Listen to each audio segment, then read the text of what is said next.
This screencast will cover the information from the readings that you are asked to complete in class and make a prediction about. So we're going to skip some of these sections here. We've already addressed the businesses. I want you to think about how accurate your solutions were, your predictions to the actual information. You should have at this point completed the reading. And so let's kind of look at some of the information. Woman scenario: would you rather stay in America, play the role of nurse, or send your son off to war? That's the debate question here for you to think about. And let's look at some of the issues that women experience during this particular conflict. So keep in mind, it probably will not address all items that are addressed here, only because I'm going to try to focus on items that will be important for assessment purpose. Anyway, so a couple things you want to note: women are being paid less than men. That's reference to the gender gap that you probably hear in 2020, 21, and so on. We'll see when that gets reduced. Many wanted to keep their jobs after the war, but just like World War One, women during the conflict will take a couple of steps forward in progress of work, and then once the war is over, they have to kind of go back to their position. That's kind of where you're going to be with regard to women. One thing that's new is that women were asked to provide an image of security at home, relying on the women to make sure that their children know that they are going to be safe. So it's relying on women for that task. You may see the image of Rosie the Riveter. And Rosie the Riveter, if you don't know, you can probably see that there are a bunch of little circles, little dots. What the woman is using is a rivet machine, and that is designed to put one piece of metal together with another piece of metal by utilizing a rivet. And so when we see the phrase Rosie the Riveter, that's what it's a reference to, because of the amount of women that were working in the production of armaments. Now, here's where things get a little interesting. Let's take the women here. So if we're asked to buy the argument that women were working during the conflict, let's just say your business hired 100 women. You have 100 women, and they're being asked to work 4 weeks to produce these planes. Let's just say 100 men, are being asked to do the same thing. Well, you possibly will run into a situation where the women here are going to have to call out, possibly, or more likely to call out in comparison to men. I'm going to put women, I'm going to put men over here. And if you're looking to the answer as to why that would happen, well, you need no, all you got to do is look at biology. So a round-the-month soldier or gal, here you see some propaganda that's designed to pretty much tell women that when you are experiencing your menstrual cycle, that you need to work. You need to be a round-the-month gal. Because if we go back to my image here, let's just say out of these 100 women, these men never called out. And over here, we have lost about, 2 weeks of production because some of the women have been calling out due to, a feeling as a result of their menstrual cycle. That is something that is going to make us lose the war, because if these women are not out producing, that is going to be problematic. So we need to make sure that these women are working, hence the term round-the-month soldier or gal. And here things get to be a little odd as well. I mean, just further gets strange, where we talk about, when the soldier comes home, which is kind of what's going here, you got to be nice to him. That guy is out there in the war doing his best for the nation, and you need to be nice to the individual.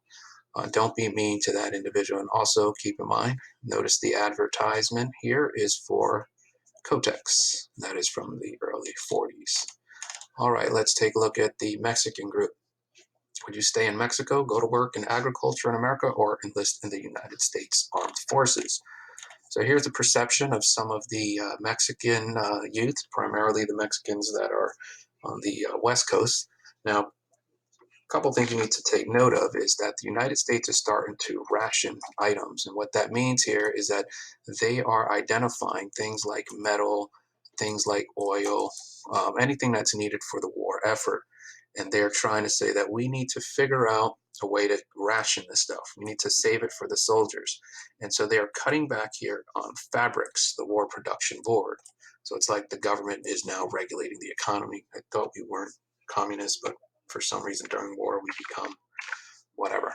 So what does that have to do with the Mexicans? Well, the Mexican population apparently is used to, some of these individuals are wearing what's called a zoot suit.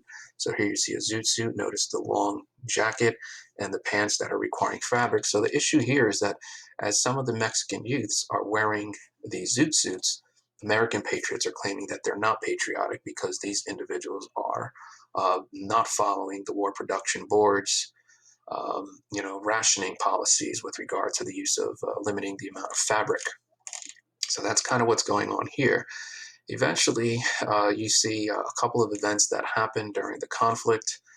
Mexican teens are targeted, by, I guess, patriots, what we might want to call these individuals.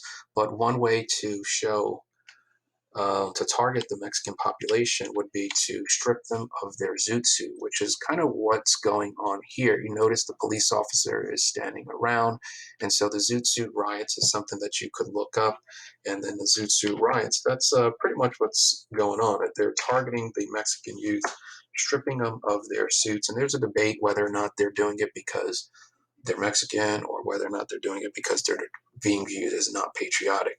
I don't know. I guess you leave that up to your own determination. You make that decision. So the Zoot Suit riots take place, and there just seems to be a lot of tension between the Mexican Americans. So looking at this particular slide here, I just put that the Mexicans are associated with wearing the Zoot Suits.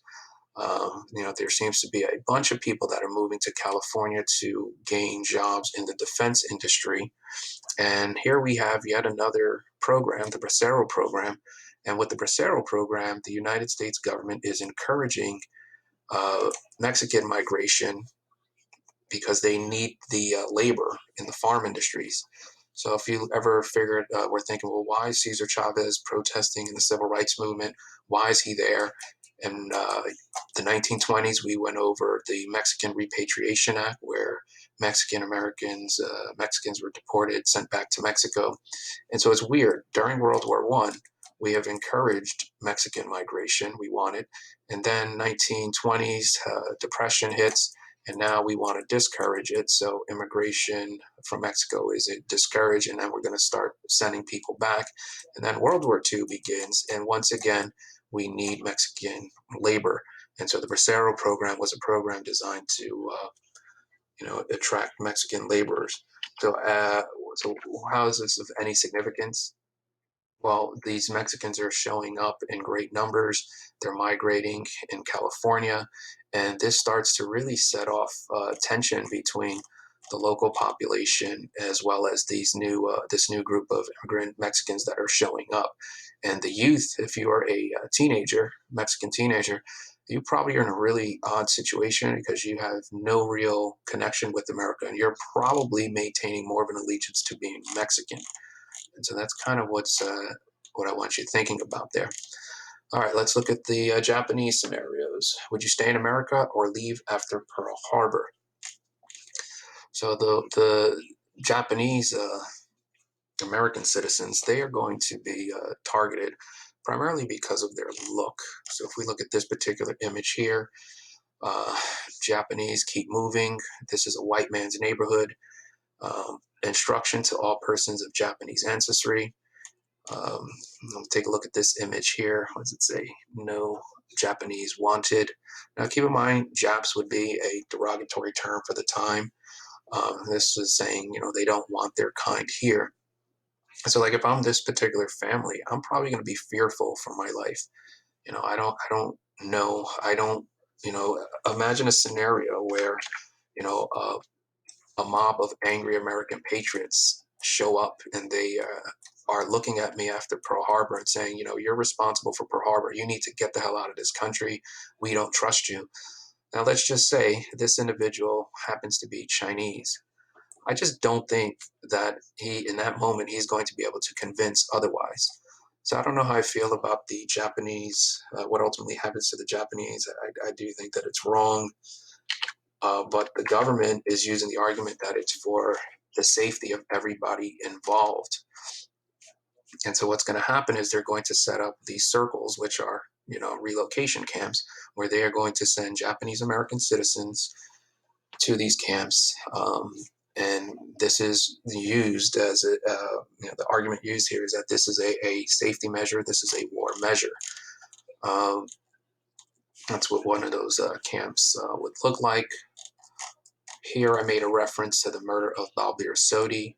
Balbir Sodi was a Sikh who was killed after 9/11.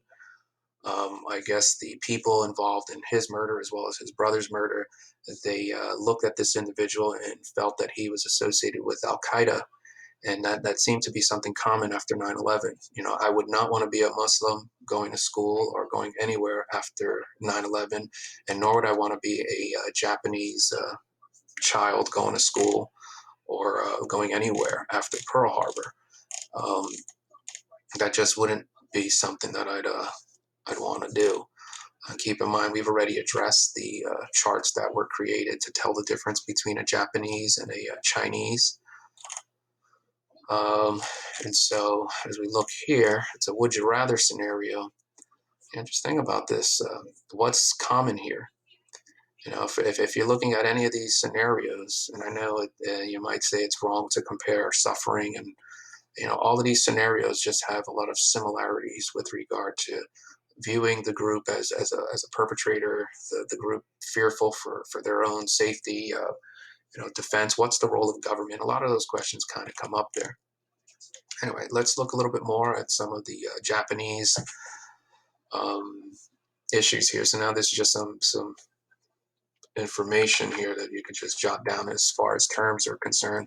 The War Relocation Authority, and that is the organization that's coming up with the policy of relocating these individuals.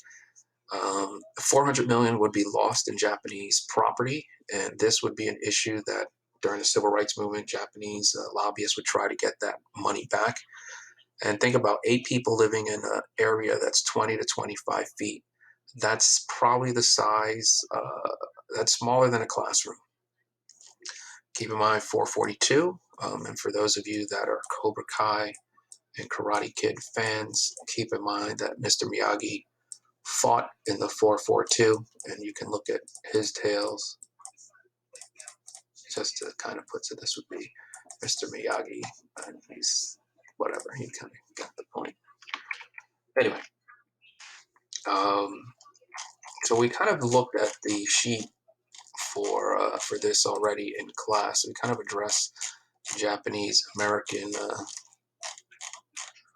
using this particular file here. And so the question is whether or not the United States government targeted Japanese Americans prior to Pearl Harbor. So we have the Pearl Harbor attack here, which is dated for 1941. So anything happening prior to 1941 is definitely going to be an issue. You definitely would want to make sure. Well, I don't know. That shows that they're definitely looking at the Japanese differently. So in class, you were asked to kind of rank these, and it's kind of that list. It's just a more of a detailed list as opposed to just using the screencast.